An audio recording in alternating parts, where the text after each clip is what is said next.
Well, if you have a Bible, we're going to be in Ephesians chapter 6, starting in verse 5. Ephesians chapter 6, starting in verse 5. Like I said before, my name's Dane Miodov. I'm the student pastor here. And it's just my joy and my privilege to get to be able to preach the word for us this morning. So Ephesians chapter 6, starting in verse 5, says this. Bondservants, obey your earthly masters with fear and trembling, with a sincere heart, as you would Christ, not by the way of eye service as people pleasers, but as bondservants of Christ, doing the will of God from the heart, rendering service with a good will as to the Lord and not to man, knowing that whatever good anyone does, this he will receive back from the Lord, whether he is a bondservant or is free. Masters, do the same to them, and stop your threatening, knowing that he who is both their master and yours is in heaven, and that there is no partiality with him. Let's go ahead and pray. Well, Father, I first off just thank you for your word that you've given to us, Father, a sure foundation, that in days in which we experience things that we'd rather not experience, whether it's good days or whether it's difficult days, Father, whether we feel like there's a whole lot of hope in our lives or we're struggling to see an ounce of it. Father, we have your word, we have who you have declared yourself to be, and that is a sure foundation in our life. The words and the guidance you speak to us, Father, is the pathway to joy. And so, Father, I pray that you would open our eyes to see beautiful things in your word, that you would incline our hearts to your commands and not to our own selfish desires and selfish wants. And I pray that you would do this by filling us with your Spirit for your glory and for our good. And if you would, I just invite you, take a couple seconds and just pray for yourself. Pray that God would teach you something this morning.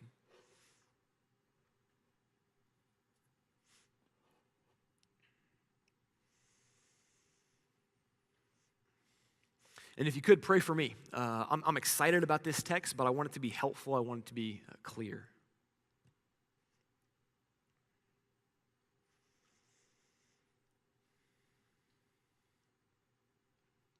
Well, Father, we love you and we trust you. Please use this time, and it's in Jesus' name I pray. Amen. Well, when I was a high school student, the primary summer job I had growing up was as a lifeguard. I swam competitively for 5 years, and so lifeguarding was kind of just a natural transition summer job that I enjoyed having. And most of the time, it was a great time. I really enjoyed that kind of work, but as with any job, there's always those days that you experience, you're just like, this is a miserable day, like I'd rather just not be here today. And one such day like that, I was lifeguarding at the top of this water slide, this kind of small water park that we had in my hometown. And I was in charge of just measuring kids as they were coming up the stairs to make sure they were tall enough so that when they went down the slide and hit the catch pool, they could still stand up if they couldn't swim. So I was in charge of measuring these kids. And as I'm standing there on the top of the slide, we had this little kid come up, and I'm looking at him. I was like, I really don't think you're tall enough, son. But he comes up to me. I measure him, and sure enough, he's like 3 inches too short. So I pull him aside. I was like, hey, man, I'm really sorry, but you're just not tall enough for this slide just yet. And he was really upset, but he kind of turned around and went down the stairs, and I didn't really think anything of it. About 5 minutes later, I get rotated, and I go down into the catch pool and just kind of lifeguarding down the catch pool in the water, helping people get out of the water as they come down the slide. And I'm sitting there, and about 5 minutes into my rotation, a lady comes down the slide, and she swims on over to me. She stands up, crosses her arms, and looks at me in the face, and she says, "Excuse me. Are you the lifeguard that wouldn't let my son go down the slide?"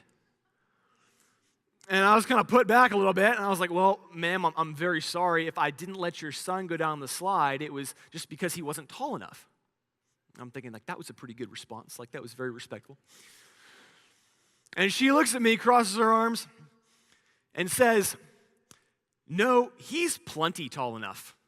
I'm so sick of you lifeguards that feel as though you need to beat down little kids and make them feel terrible just so you feel good about yourselves and feel as though you have a whole lot of power and control in your lives." And I'm just like, And she looks at me and continues, and she's like, "Where's your manager? I'm going to get you fired today."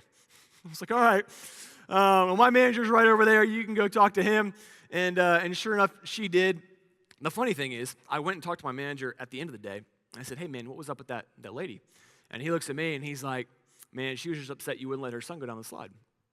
And I said, I was like, well, I measured him. He's like 3 inches too short. And my manager looks at me. He's like, yeah, actually, those measuring sticks are kind of like 3 inches too tall. I think we need to fix those. I was like, oh. Well, that information would have been more useful to me at the beginning of the day. But why do I tell you that story this morning? I tell you that story for this reason. All of us, regardless of the job that you're in, we've all had days that we felt as though at our places of work we were mistreated or wrongfully accused of something, or unreasonable expectations were put on us, whether it was from a coworker or even whether it was from an employer, a boss. We've all had those days in which we just feel as though we weren't treated with just common decency. And my question for you this morning is, as a Christian, as someone who's meant to imitate Christ and show Christ in your workplace, how do you handle that? How do you navigate those situations in which you feel as though you're just unfairly treated and no one is doing anything about it? And that's what I want to talk about today. Because, you see, typically, whenever we experience those times at work, our response in that moment is to simply work with bitterness and resentment about it. Is that when we're in that place of work and we're just not treated with just common decency, our response is typically to work with bitterness and resentment. And the problem with that is that Paul commands the exact opposite of us in Scripture. You see, first off, Paul kind of commands 3 things in this topic, but the first thing he commands is this. He says in Ephesians 6:5, bondservants, obey your earthly masters with fear and trembling, with a sincere heart. With a sincere heart. And we're going to talk about that a little more in a second, but what I want to do right now really quick is I want to give a quick background of Ephesians, because I think it's important to understand what has Paul talked about before he's gotten to this point. And so the book of Ephesians, if you're unfamiliar, the book of Ephesians was written by Paul to believers in the town of Ephesus.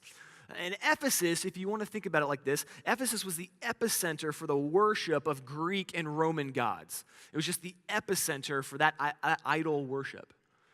And Paul, in Acts chapter 19, goes to Ephesus, does ministry there for about 2 years.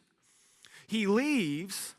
And then as he goes to Rome and gets imprisoned in Rome, he writes his letter to the Ephesians, the believers in the town of Ephesus. He writes the book of Ephesians while he's in prison in Rome. And that's what we have with us today. That's what we're reading from today. And the letter to the Ephesians is interesting because it's incredibly just clearly structured. This is what I mean by that. Ephesians is 6 chapters long, and the whole first half of it, chapters 1, 2, and 3, the whole first half of the book of Ephesians is just the gospel. There's not a single imperative, a single command in the whole first 3 chapters of the book of Ephesians. Paul is just laying out to the believers in Ephesus and saying, hey, this is the gospel. This is what God has done in your heart. This is the miracle that he's done. This is where he's brought you from. This is what he's doing in you.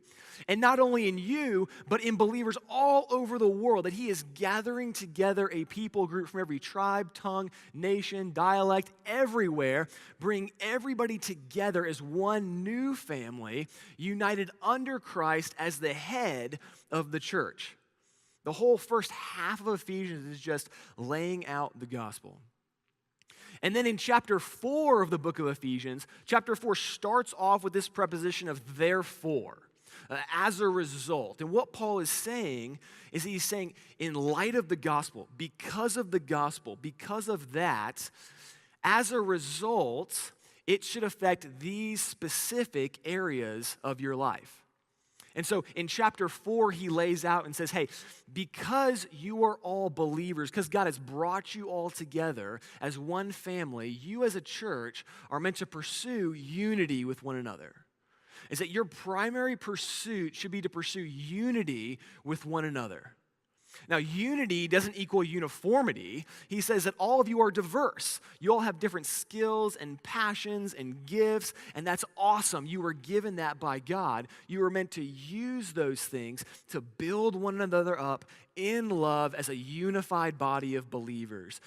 Your goal is to pursue unity with one another. And that's Ephesians chapter 4. In Ephesians 5, he starts getting into, okay, well, this is what it looks like in your family dynamics. This is what your relationship with your spouse, because of the gospel, because of what God has done in your life, this is what your relationship with your spouse is supposed to look like. Because of the gospel, this is what your relationship with your kids are supposed to look like. This is what your parenting should look like. And that's in Ephesians chapter 5. And now we get to Ephesians chapter 6, where Paul is talking about this other relationship in society, bondservants and masters. Now, before we go any further on this, every single time this text, this is my experience, that this text gets brought up, the question always comes, why did Paul just say nothing about the abolition of slavery? Like, why does Paul just seem to not even address this wickedness of slavery and seek the abolition of it, seek the cessation of it? Why did Paul just not say anything about it? And as Christians, whenever we hear that question, usually our first response is, well, slavery back in Paul's day was different than the slavery that we're familiar with in the past 300 years. And there's some truth to that. There's some truth to that. Back in Paul's day, servants, slaves, people could sell themselves into slavery for a variety of reasons. Sometimes people were brought into slavery because of military conquest. That definitely did happen. But primarily, slavery in Paul's day had nothing to do with skin color. Had nothing to do with skin color. You see, primarily, Paul's day, slavery had to do with a financial issue. It was a financial issue. People would sell themselves into servitude or be sold into servitude because of their financial situation. Sometimes people would even sell themselves into servitude because it meant that they could get better training for a specific trade that they wanted to develop themselves in. They could actually sell themselves into servitude in order to get greater education than what they would have otherwise been able to get. We have documentation even of people selling themselves into servitude in order to pursue Roman citizenship, which was an extremely coveted status. And so there definitely were differences with slavery in Paul's day than there were in what we're familiar with in the past 300-400 years. But here's the thing. Even though there were differences, there was still one massive similarity. There was still one massive similarity. And that similarity was this, is that regardless of what time frame you're looking at, there was still rampant mistreatment. There was still rampant mistreatment of slaves by their masters, of bondservants by their owners. There was still massive, massive mistreatment. And so that still just kind of begs the question, okay, well, if there was still massive mistreatment, well, then why didn't Paul say anything? Like, why didn't he seek to get rid of that whole institution? Because it is a wicked institution. Why did Paul not say anything? And the reason that Paul didn't say anything, all the studying and the preparation that I did for this, the reason that Paul didn't say anything is this, that Paul was commissioned by God to spread a message to the nations. To spread a message to the nations. This message was different than any other message that had been spread before because this message had power to it. That you read in Romans 1:16, this message had the power to change a human heart. Had the power to create new affections inside of somebody, new desires, had the power to bring back into relationship God and his people. Had the power to bring new life. And Paul's task given to him by Christ was to take this message and tell it to everyone. Because at the heart of Christianity, Christians don't believe that societies are changed by programs or institutions. We don't believe that. We don't believe that humanity can be fixed by just a better form of democracy. Like, we don't believe that. That's not biblical. See, at the heart of it, Christians believe that societies are transformed only when individuals within societies are transformed.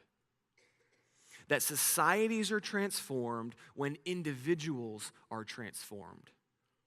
Transformed individuals transform societies. And this is what we see all throughout history.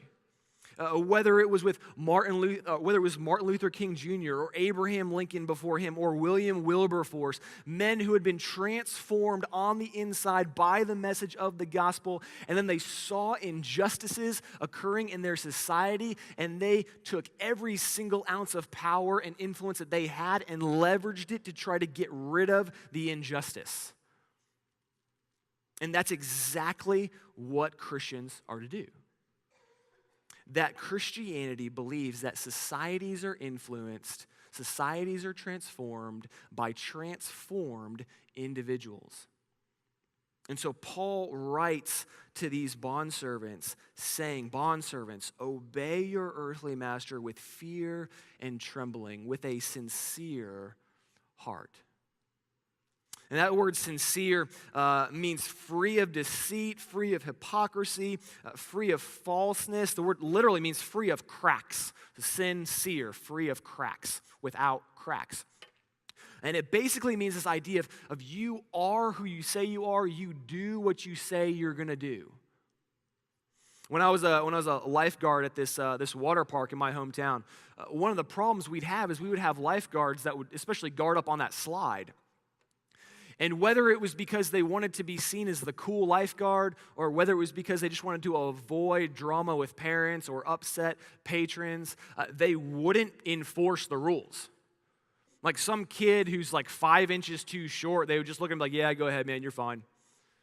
And that would create a problem, because then they would get rotated. You'd have some other lifeguard come in who actually did enforce the rules, and then that same kid would come up the slide wanting to go down because he'd been let down the past 15 minutes, and then not be able to go down because this lifeguard was going to actually enforce the rules. I don't know how many of you parents have ever experienced that with your kid, but we saw it quite a bit. And it's because we had lifeguards on our team that were not working with sincerity. They were working with cracks in how they enforced the rules. They were working deceitfully, so to speak. They were working hypocritically because they were saying that they were lifeguards. They were saying that they were people who were carrying out this position, but at the end of the day, they weren't.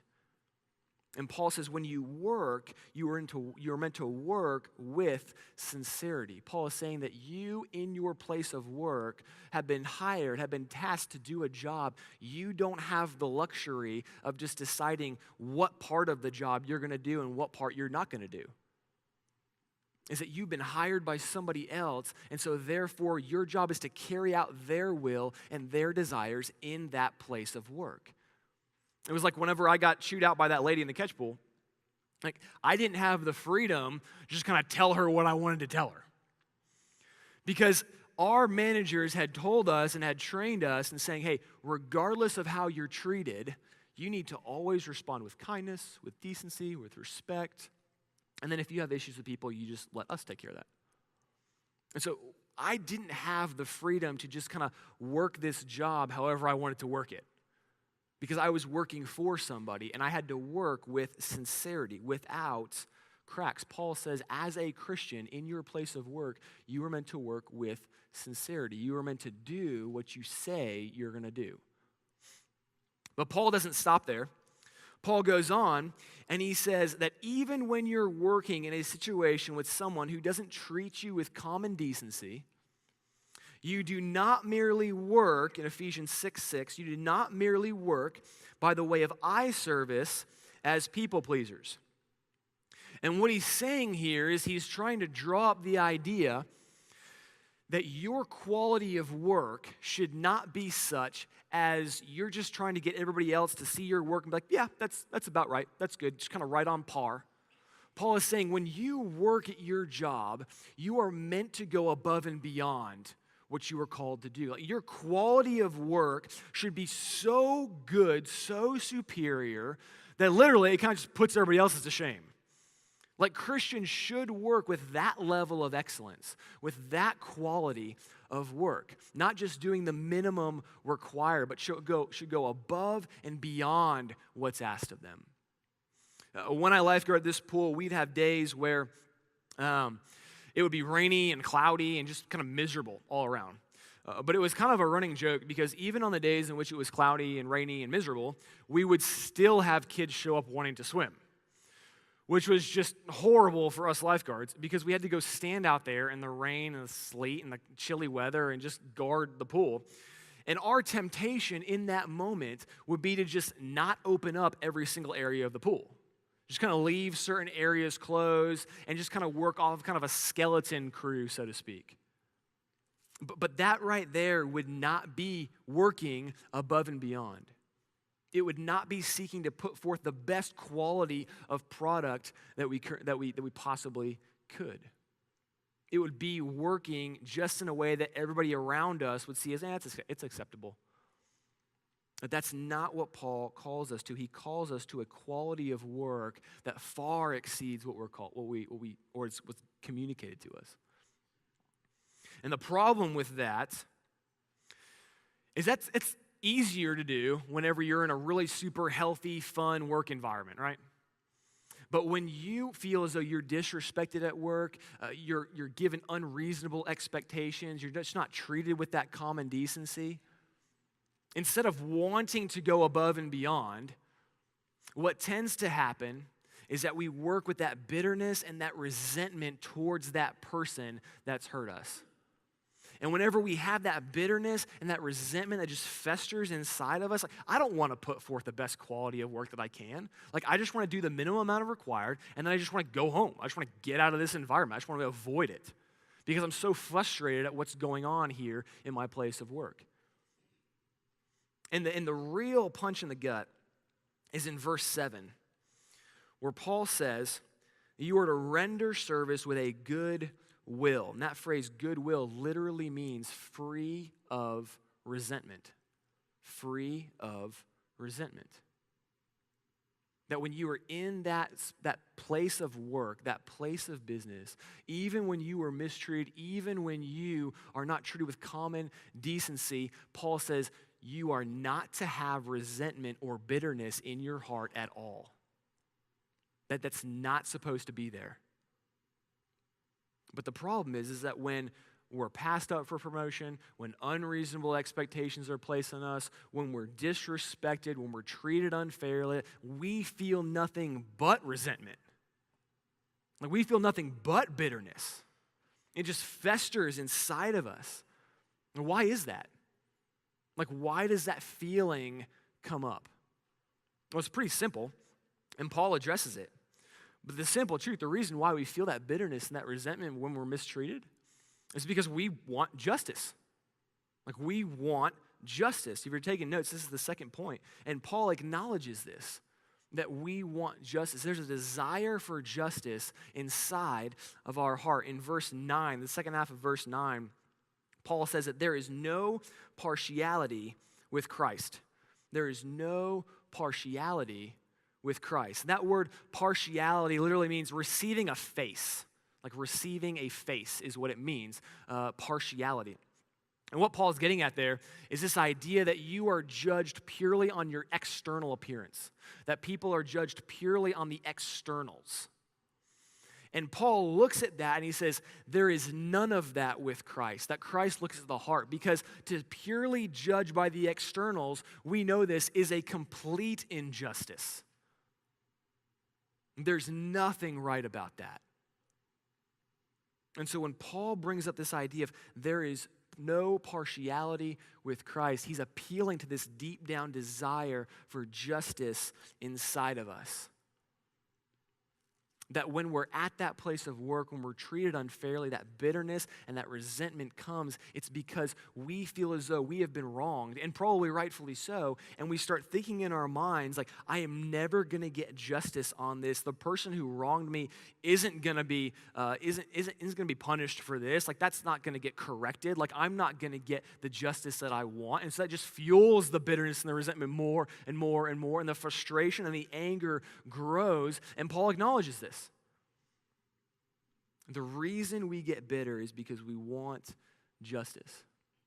When that lady chewed me out in the catch pool, I got frustrated because I wanted to tell her what I wanted to tell her. I wanted her to hear the words that I had to say. I wanted her to know, you don't know my heart. You don't know my motivations. You have no idea why I did what I did. How dare you? Because I wanted justice. I wanted to be justified. I wanted to be shown that I am not in the wrong here. In fact, you are in the wrong here by accusing me falsely. That's what I wanted because it was that desire for justice. But then what do you do when you don't get that? What do you do when you're at that place of work, you're wrongfully accused of something, you're mistreated, and you don't get justice? How do you continue to work above and beyond what you're called to, with a sincere heart, without harboring bitterness and resentment? How do you do that? And Paul says the solution to that problem lies in the size and the justice of your God. He says the solution to that problem lies in the size and the justice of your God. This is the underlying principle of what Paul is writing here in this section of text. In verse 8, he says, knowing that whatever good anyone does, this he will receive back from the Lord, whether he is a bondservant or is free. And that participle knowing is grammatically connected to the verb obey in verse 6. And so Paul is saying to bondservants in this letter, he's saying, obey your masters with fear and trembling. Why, Paul? Because you know something. Because there's something that you know to be true. And the thing that you know is this. You know that the person you are working for has been put in that position by Christ himself. So that as you are working for that person, you are actually working for Christ. He says, you know this to be true. And the second thing you know is that ultimately Christ sees everything that goes on in that place of business. But there is not one thing that he does not see. He says, obey your masters with fear and trembling. Why, Paul? Because you're not working for them. You're working for Christ. And he sees everything, and he will reward everyone according to the work that he or she has done. That's Paul's argument here.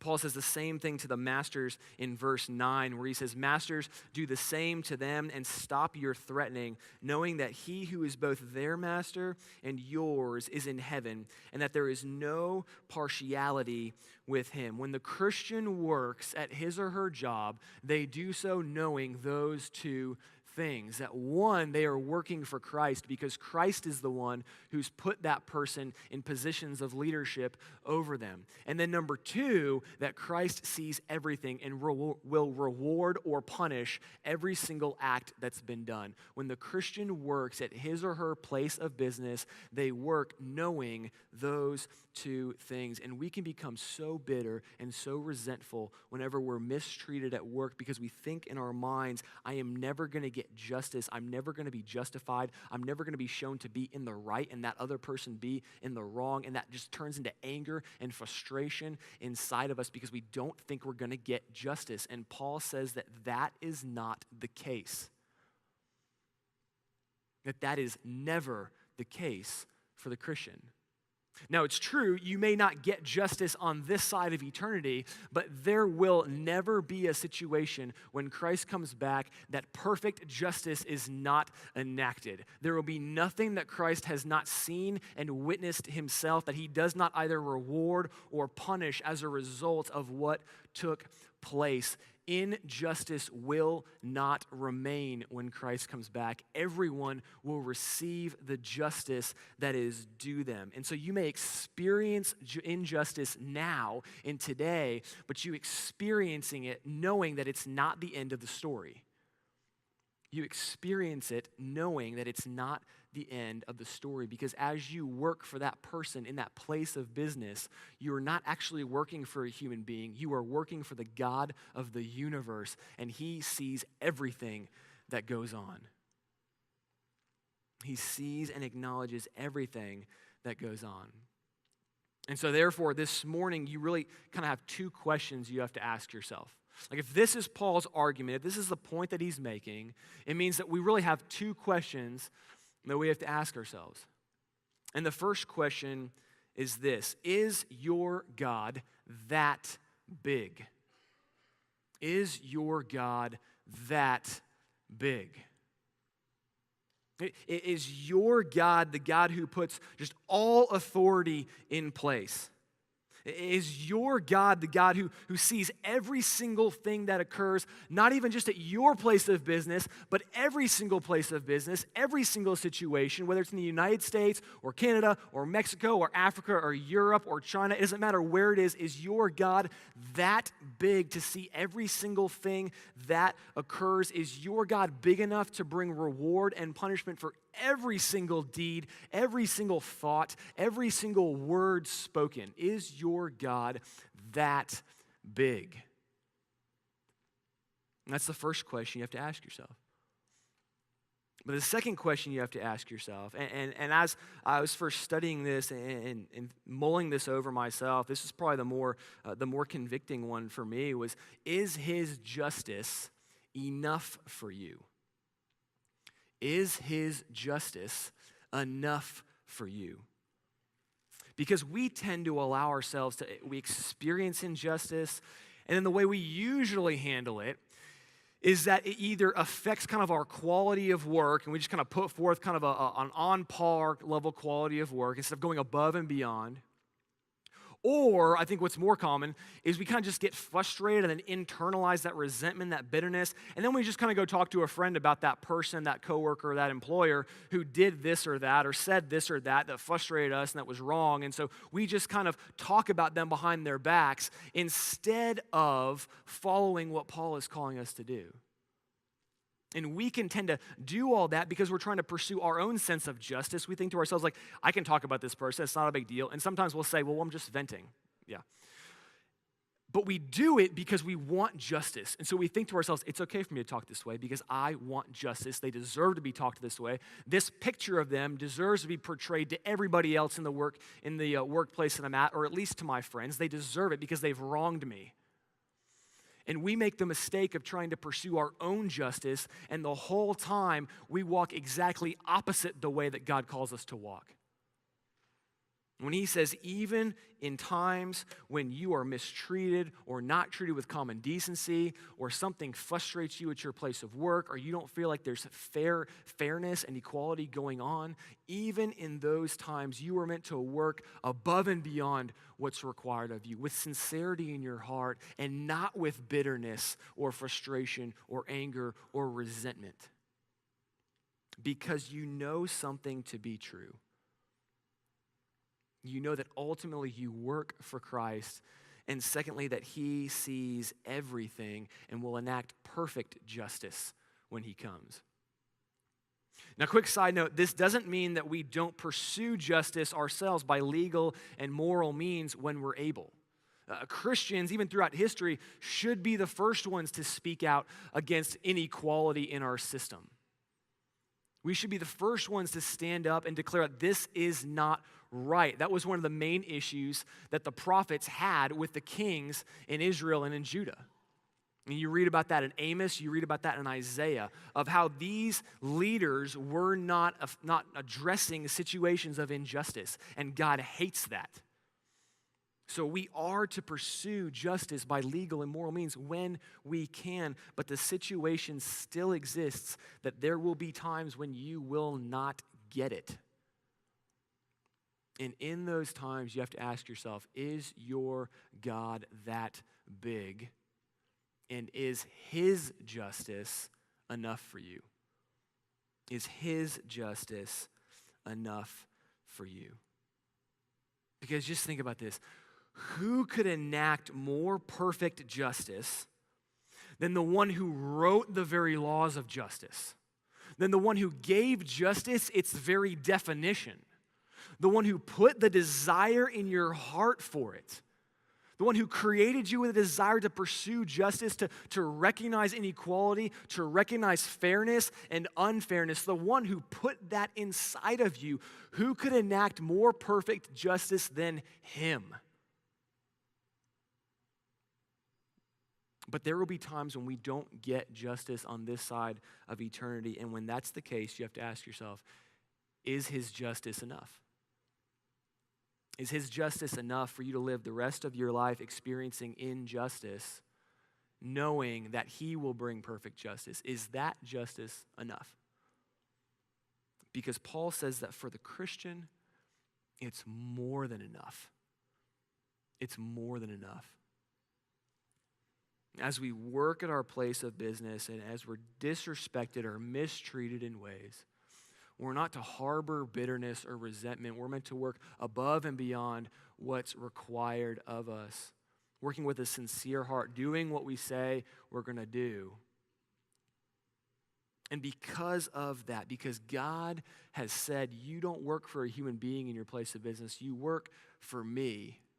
And I see everything, and I will bring perfect justice. Because of that, we are called to seek the welfare of our employer. To seek the welfare of your employer. This is Paul's exhortation to us in verse 7 when he says, rendering service with a good will as to the Lord and not to man. Knowing that whatever good anyone does, this he will receive back from the Lord, whether he is a bondservant or is free.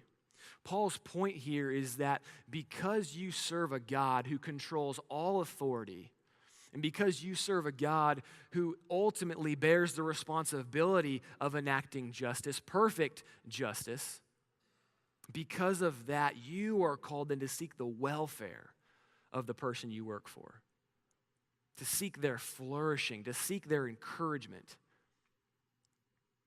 And so this week, what I want to invite you to do as a way to apply this to your life, this is just one way. There's tons of ways to do it. But as a way to apply this text, what I want to encourage you all to, invite you all to this week, is to think of somebody at work who you either work alongside or even the person you work with. And especially the person you work with, and just writing them a letter, just thanking them for their willingness to be in the position that they're in.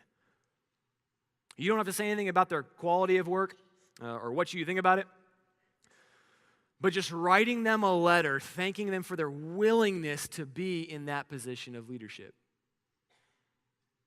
Because if you've ever been in a position of leadership, you know that leadership can actually be pretty lonely. And more often than not, when you're in that position, you tend to naturally think the worst about how you're doing rather than the best. And so this week, I want to invite you all to write a letter to your employer, just thanking them for their willingness to be in that position of leadership. Students, as you all are graduated and finished up, writing a letter to your teacher and just thanking them for their willingness to be in that position. And you don't have to say anything about how you think they taught, but just thanking them for their willingness to be there and to give their time to do that job. We want to seek the welfare of our employer. Because when we do that, when we work with this kind of mindset, we gain a better justice. We gain a better justice.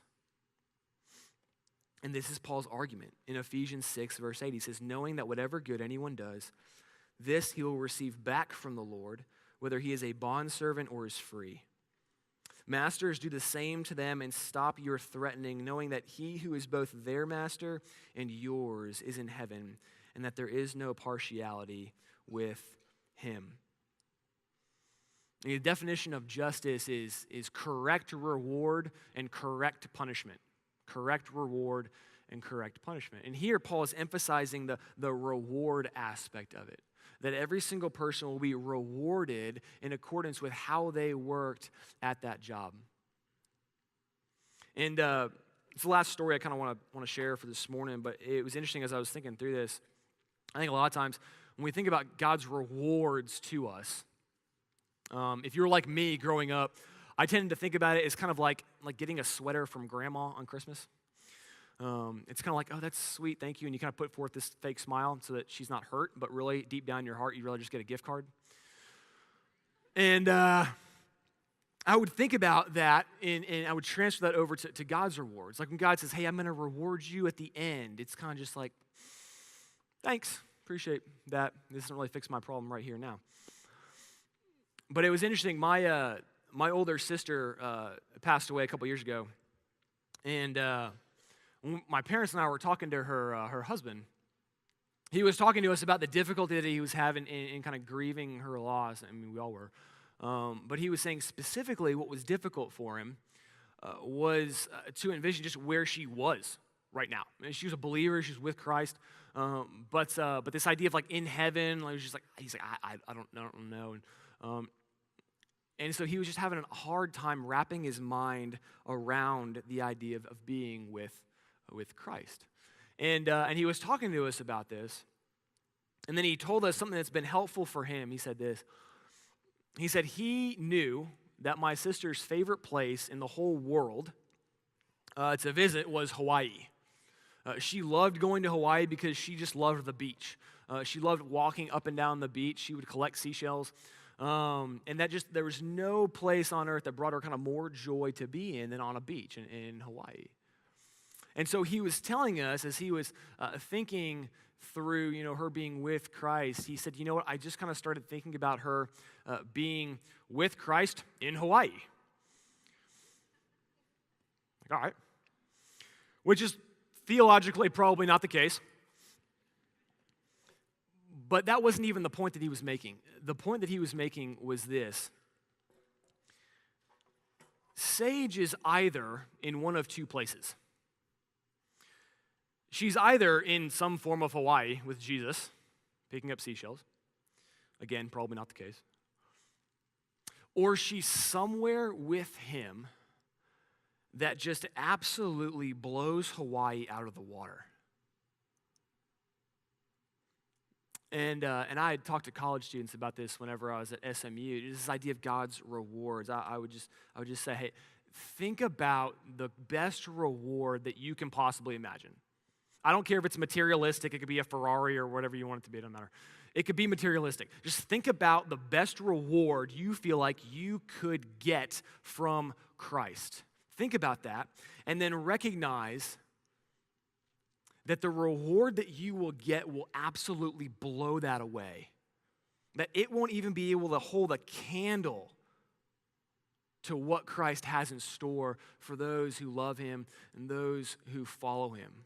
The idea of a Christian standing before Christ after his or her life, receiving rewards from him, and literally having the attitude of, well, this is nice, but I mean, I kind of would have preferred something else.